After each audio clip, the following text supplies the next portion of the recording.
My name is Aimee Jones, and I am with the Real Chamber of Commerce. And today, I have the pleasure to introduce Michael McDonald, candidate for Assembly District 20 and a member of the Real Chamber of Commerce. Hi, Michael. How you doing? Hi, doing pretty good today. Well, it's great to have you on the show. I'm used to seeing you at political events, so this is a little change of venue. I know, we keep running into each other all the time. So tell us a little bit about your background. Well, I've been in Las Vegas a long time. I was born here at Sunraiser Hospital. Then when I was 5, I moved out to a farm in Missouri and was raised out there. So had every kind of animal. Then came back when I was about 12 and been here ever since. I've got into technology, so I've been in technology for the last 20 years. Started working at Dell Computers when I was in high school, and did a lot of IT consulting for various businesses out here. I've been doing a lot. So I actually, in high school, I went to Boys State, which was a really awesome program, which I highly recommend, where you get to see the legislative process, get to go up there. I was elected as a mock state senator, so I got to sit up in Carson City. Yeah, it was really cool. I got a good feel for how government works and how to pass bills and everything. What a good experience at a young age. Yes, it was great. I totally recommend it to anybody that wants to get involved with politics. So. So I've got some experience in that regard. I also worked at the City of Las Vegas in IT for business licensing and planning. So I got a good feel for all the pulse on the business environment here in Las Vegas. All the money coming into the city, did a lot of reports with City Council. So I've got a good feel and know a lot about the different issues affecting the business owners out here. Sure. So that's one of one of my backgrounds as well. I've been doing out here for a pretty long time, just establishing those relationships with all the different businesses out here and people, and this is my city. So. Well, that's great. Yeah. Okay, good. So tell us why you decided to run for office. What inspired you? Well, my family was in politics for a while, and I've always been helping with campaigns. I used to do canvassing when I was up in Reno for a while, and been involved in a couple of different people's campaigns. And I have seen a lot of people getting affected through our family and criminal courts, and a lot of people tell me what's going on there and how to change it, what laws need to be changed, how they're suffering with all this government regulations and red tape they have to go through. So I decided to put my hat in the ring for Assembly District 20. I can actually go affect the state laws that are being so many people are being affected by. So I've got pretty much a laundry list of things that really need to be changed, and I've been getting establishing the relationship with our current legislators and telling them, hey, this is what needs to be changed. This is a lot of the people are telling me, and we're working on getting it changed. I'm not about politics. I'm more about what the issues are. So I can work both cross-platform, Republican, Democrat. And I think we need more of that. Oh yeah, definitely. As being a candidate myself, that was something that I definitely, can agree and have the same viewpoint with you on. So I admire you for that. Thank you. Yeah, it's very needed. That's a lot of times with the duopoly we have in our government, we don't get anything done. They're too busy arguing. Very money-driven. Exactly. That too. That's definitely a problem. So. Especially in our state in Nevada. Yeah. Seems to be the way to go. So. And only meeting every 2 years. I mean, no wonder why. I think we still have such antiquated laws on our books that people are being harshly affected by, which really need to be looked at and reworked, in my opinion. So. Sure. Yeah. Well, I guess the idea would be every 2 years we go up there to deregulate, not regulate more. I know California is pretty regular. They're in session full time.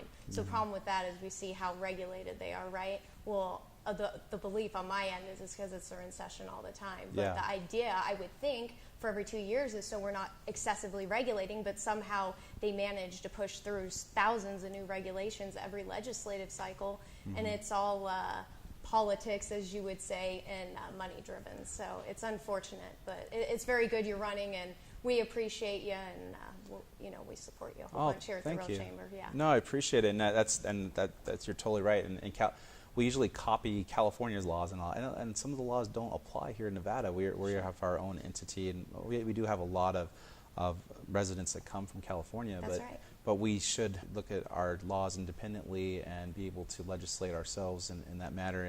And from my experience, I've seen a lot of people suffering from some of the laws that are enacted, and especially some that are about to be enacted if we don't stop them, such as the new property tax proposal, which is ridiculous in my opinion. So. Yeah, and I mean, even leading back to the 2015 legislative session, that was a disaster, and that was with the Republicans in the majority. So we really need to get more or less politicians into office instead of just putting money in their pocket, lining their pockets, so to speak. So. Exactly. I mean, one of the main issues that I'm running on is the Family Criminal Law Reform Platform. Sure. And after talking to thousands of people, I even went to Washington, D.C. last year, and I lobbied in Congress for a bill called H.J. 121, SB 48, which is a constitutional amendment for equal parenting. So many people are suffering. As you know, there's the forefront of American issues is the 3,000 immigrant children separated from their parents. Sure. Well, we have 24 million American children being alienated every year, and it's the root cause of all these social issues: anxiety, depression, mental illness, criminal history, drug use, teen pregnancy, mass shootings. It's all occurring because of the breakdown of our family units. So. Sure. Well, thank you for giving me all that information. So tell me this, what is it that you're looking to accomplish if you are elected to office? So if I am elected to office, I will be putting in legislative changes for equal parenting, for one. Okay. Going into court, you're usually guilty till proven innocent, especially in custody battles, which are incentivized for money. Most people will fight tooth and nail for their kids for the money. If we got that as a set standard and a high set standard, what you can do to lose your kids, that would save 70% of litigation. Another thing would be the DV laws have been really crazy out here. Elaborate a little bit. What's a DV law? The DV is the domestic violence laws. Okay. It used to be a 24-hour cool-off period. We are number one in the state for number one for domestic violence, but it's swung in such the opposite direction. It should be meritorious cases. And a lot of people, even if the neighbors call the cops, they get thrown in jail and the state picks it up, even if they don't want to press charges. And people get into domestic scuffles, but it's so much tyranny going on in that department. The plea deals, the bail amounts. I mean, there's a lot that needs to be reformed in our criminal justice system, and they're filling up the jails for profit, pretty much. The jails and prisons out here. So we could, in my platform, I think we should focus on reformation and not punishment, and helping to reform those people, put them to work. They probably didn't grow up in a good house or good family environment, and giving them those trainings and classes and different things. So. Well, that is an amazing reason that you're running and what you want to do and accomplish when you get elected. So we definitely are rooting for you here. Thank you. So let me ask you, how'd you get involved with the Real Chamber of Commerce? So I've been in contact with you guys for a while, and I saw the benefits of running for the chamber. I'm actually a director for Positive Minds Global Restoring Families Division, which we have a nonprofit that helps keep people out of the family court. We do mediations, counseling. We're doing classes, parenting classes, mentorship, legal help. Right now, there's really no good legal resources. The legal aid center is really overtaxed, and they don't help as many people as they could. And in court, I don't know if you know or not, but in family court, you don't have the right to an attorney. You don't have Sixth Amendment due process rights. So a lot of people are suffering, trying to represent themselves. Sure. So we go in there and do mediations, keep it out of that legal process that drains people of all the money they have just to see their children. That's terrible. So this, and the nonprofit, we just applied for a $250,000 grant. We're building it out, doing some fundraisers and things like that. So very good. Well, that information we need to get out to the masses. Yeah. That's what we need to do. So that's very good. So tell us geographically, where is Assembly District 20, right? Yeah. Where is that located? So Assembly District 20 is over by UNLV to the airport, McCarran Airport. And then it kind of is like a T shape, so it goes out to Henderson as well, so up to Marks Avenue, so down past Warm Springs. So it's kind of a diverse district. We have some good numbers there, and a lot of good people in the district. And I've been living there for quite some time as I'm pursuing the JD MBA program, so I can actually know the laws, so that I know which ones to pass. So you know what you're doing. So you actually have something to back you up. That's very good. Yeah.